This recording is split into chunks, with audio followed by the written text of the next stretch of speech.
Loué soit Jésus-Christ, sa grâce et sa paix soient avec vous.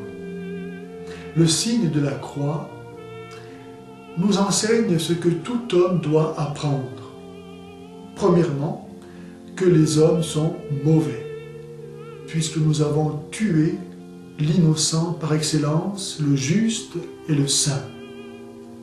Et deuxièmement, que Dieu est bon, puisque Jésus, du haut de la croix, prie en disant « Père,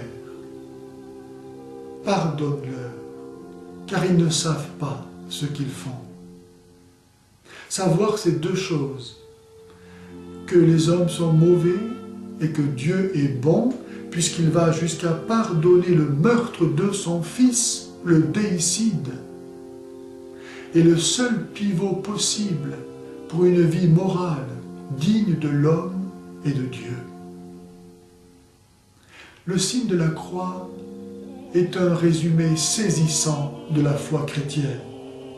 Commençons par remarquer qu'il est le signe de l'intersection entre le ciel et la terre, entre Dieu et les hommes, entre la droite et la gauche, entre les amis et les ennemis. Tout cela rassemblé au centre, c'est-à-dire au cœur, celui de Jésus, transpercé, bien que déjà mort, par le soldat qui voulut s'assurer que Jésus fût bien mort. Et d'où ont jailli l'eau et le sang. Cette eau qui nous lave de nos péchés dans le baptême et ce sang qui nous donne la vie dans l'Eucharistie. Comme si Jésus avait voulu nous dire par cet événement que toute sa vie n'avait pas suffi à nous dire son amour, mais que même au-delà de la mort, il continuait à nous aimer en sa nature divine. Cette eau et ce sang répandus par son cœur transpercé sont une annonce de sa résurrection, puisqu'ils sont le signe de son amour qui nous vient d'au-delà de la mort. N'est-ce pas magnifique? Lorsque nous traçons le signe de la croix, nous commençons par dire au nom, au singulier, pour affirmer l'indivisible unité de l'essence divine. En touchant notre front, nous confessons que tout part de Dieu, qui est au plus haut des cieux, qui est esprit, intelligence, aussi vrai que la foi est un acte de l'intelligence, accueillant le témoignage de Dieu. Nous disons du Père, pour affirmer qu'il existe un être qui est Père de tous les pères, Créateur de toutes les créatures visibles et invisibles, qui est le Père, en un sens absolu, Père de lui-même et en lui-même. Il est le Père.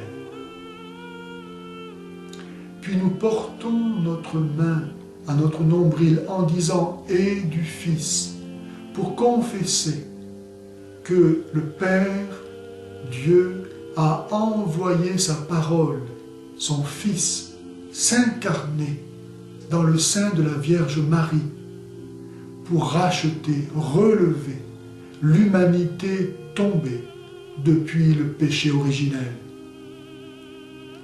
Et nous terminons en disant « et du Saint-Esprit », touchant successivement nos épaules, pour affirmer que le Saint-Esprit unit le Père et le Fils, parce qu'il est l'amour du Père et du Fils. Il est la personne amour, celui qui nous a été envoyé pour nous unir à Dieu, comme il unit le Père et le Fils, faisant de nous des fils de Dieu, et nous unissant les uns aux autres avec Dieu au sein d'une même communion divine. Le signe de la croix est le signe du salut, comme déjà le prophète Ézéchiel 6 siècles avant Jésus-Christ, l'avait annoncé. Par ce simple signe, nous confessons les principaux dogmes de la foi chrétienne. Le dogme de la Sainte Trinité, celui de l'incarnation et celui de la rédemption. Nous faisons ce signe du salut lorsque nous commençons et terminons nos prières, en entrant dans une église, en recevant la bénédiction du prêtre, pour nous protéger et chasser les démons. Ce n'est pas pour rien que le signe de la croix est haï par l'islam et objet de sacrilège dans les rituels satanistes. Car c'est en effet par la croix que Jésus a vaincu le démon, par son sacrifice volontaire qui nous a arrachés à son pouvoir.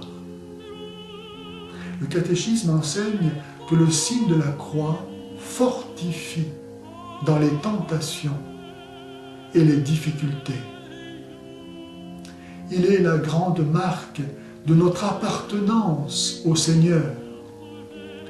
C'est pourquoi nous devons le tracer comme une prière, avec un infini respect, avec une ardente reconnaissance, un profond amour, avec lenteur, recueillement, amplitude, nous en revêtir comme du vêtement de notre salut, au nom du Père et du Fils et du Saint-Esprit.